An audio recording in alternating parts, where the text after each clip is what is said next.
Hi, this is Jazzy. Welcome back to me talking about movies. Today we're going to be talking about The Princess Switched 2, Switched Again, starring Vanessa Hudgens, and Vanessa Hudgens. Now, this movie is a sequel to the first movie, which was about a Chicago baker named Stacy DeNovo who travels to the fictional country called Belgravia with her best friend Kevin and his daughter Olivia. They enter an international baking competition around Christmas time. There she meets a duchess named Lady Margaret Delacourt, who happens to look exactly like her. Lady Margaret is about to wed the Prince of Belgravia and convinces Stacy to switch lives with her for a few days so she could experience life as a regular person before she becomes a princess. Stacy agrees to the plan, and both women spend time and fall in love with the men in each other's lives. It's Prince and the Pauper meets Parent Trap. The first movie was a fun, cheesy little romp, and mostly harmless. Now, did the sequel live up to the first movie's cheesiness? We'll see. Now, in the second movie, we're back with Stacy and Margaret. Stacy is now Princess of Belgravia, and Margaret is now set to be Queen of her own country, Montenegro. Stacy visits Margaret on her special occasion and brings Kevin, who Margaret initially fell in love with in the first movie, but unfortunately they've broken up since then, even though Kevin is clearly still in love with her.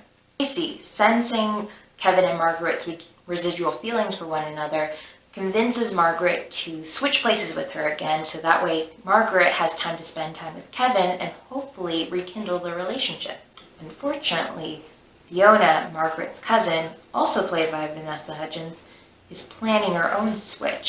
So, starting with the positives, Vanessa Hudgens is clearly having the time of her life playing Fiona. Never mind. Maggie Moo. Oh. Here we go.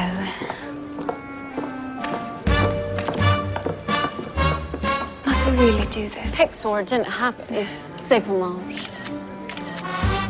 I'm not sure if I enjoyed her performance or just enjoyed seeing her have fun and playing such a campy character.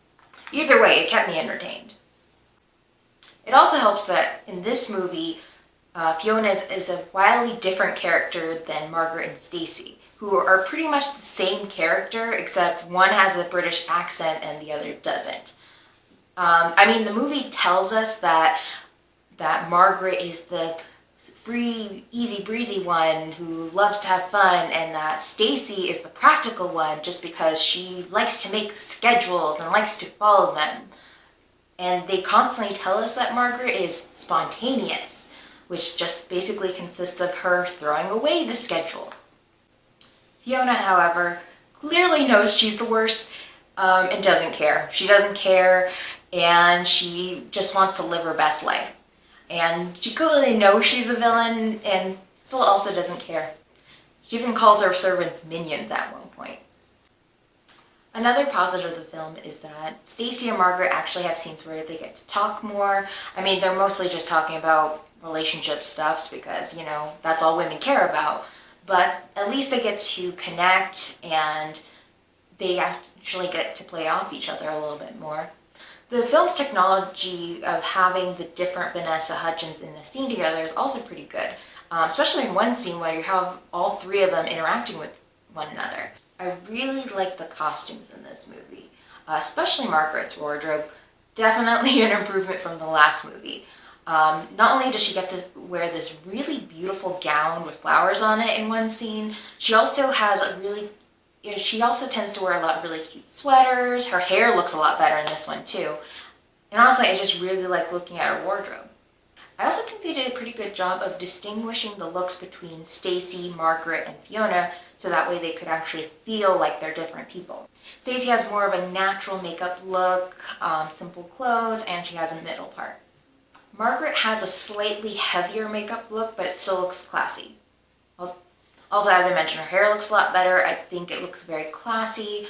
Kind of 50s look, but still really cute. Fiona's makeup is probably the most. She's got a lot going on.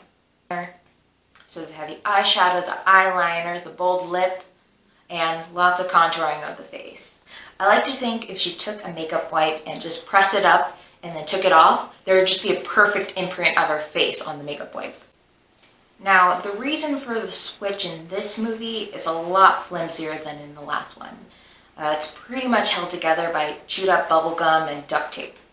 Now, the reason here is because Margaret is supposedly too busy with her coronation preparations to spend time with Kevin. So they make the switch, and Stacy as Margaret attends a choir concert and a reception while Margaret goes and spends time with Kevin. Now, they let Kevin know what's going on, but they don't tell Edward, who is married to Stacy, that they switched places. Their only reasoning is that the fewer people know, the better, but I feel like Stacy's husband should be on that list of people in the know. But I guess if they told them, then we wouldn't have that scene where Edward thinks he's talking to Margaret, but is actually talking to Stacy about how he thinks that Stacy's not in love with him anymore. While that switch happens, Fiona plans on kidnapping her cousin and assuming her identity so she can be coronated in her place and then later gain access to the royal fund. So in this movie, Edward and Stacy's relationship is supposed to be kind of on the rocks because Stacy's too focused on her princess duties and too concerned about getting Margaret and Kevin back together.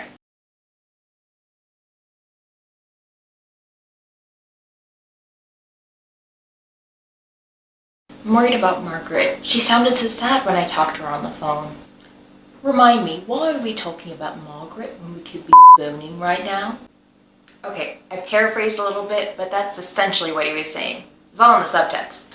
Well, there are other things we might do to relieve your anxiety. The most unrealistic thing about either movie is how anyone could be in love with Edward. Edward's like a side order of KFC mashed potatoes without the gravy. Speaking of which, Lifetime just recently announced they are making a Lifetime movie about sexy Colonel Sanders starring Mario Lopez. So, thank you, Lifetime. Speaking of Olivia, looks like she got the Aunt Viv treatment in this movie.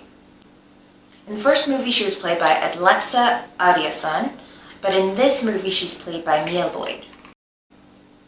I wasn't able to find an official reason why they replaced her, but it's also possible that she just wasn't interested in being in the sequel. However, I do find it suspect that they replaced her with a lighter-skinned actress. I'm just saying it's kind of a bad look. Now, I'm not the most qualified person to talk about this, especially when it comes to black women, but I will link some articles below, and I did think it was worth mentioning just because it did bother me. Now, while I do like Kevin more than Edward because he actually has a personality, and I do like his chemistry with both Vanessa Hudgens, actually, I'm not super invested in his relationship with Margaret. While they're spending time together, they do talk about why they broke up. They mentioned that they thought they were going to have the simple life, but then because Margaret had to take over the throne from Montenegro, kind of threw a wrench into the whole plan. So after talking about the heavy stuff, they basically just say, let's be spontaneous and give this another shot. And they never really talk about if this means that Kevin's going to move to Montenegro. They don't really go into details about that.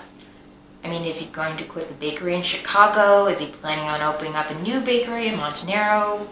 Oh well, guess that's not important. Okay, this next part does go into spoiler territory, so skip ahead if that matters to you.